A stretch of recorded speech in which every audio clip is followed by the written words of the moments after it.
Mga tickets alang sa Sinulog Grand Parade mamahimo na mapalit ug magkuha karong Lunes. Samtang Sinulog Foundation Executive Director miangkong nakasinati sila og makalangan sa preparasyon tungod sa transition period gikan sa mga karaang nagduma ngadto na sa nihulip kanila.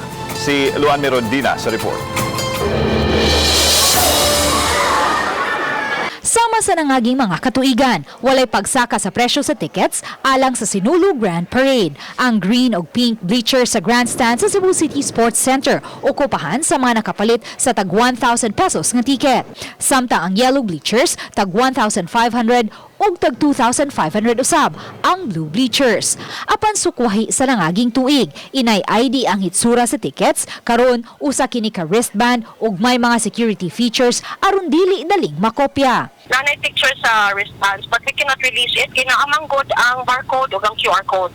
It's not easy to create wristbands how with a barcode and a QR code, but you never know. So, we're just being safe, so withhold na lang nato ang picture. Sa telephone interview, gipasabot sa communications head sa Sinulog Governing Board, Angela Emphasis, nga nalangan ang paghimo sa mga tickets. Tungod kay niadtong Enero 3 lang usab na hatag kanila ang authority to print. The marketing team to produce the tickets was released a little late, December 23 na.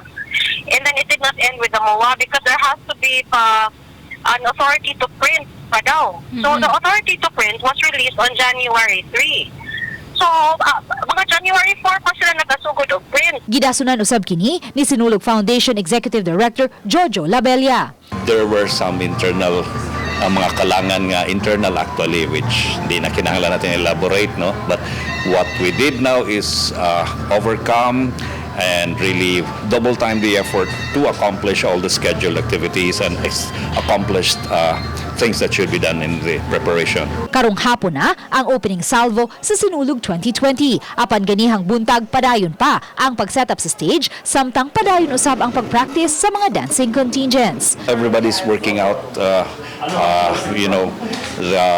double time ang efforts sa nag-construct sa stage. There were a lot of final revisions as to the design and concept, but of course, it is being executed now. Uban ni Godfrey Rilien, Luan Mirondina, Balitang Besda.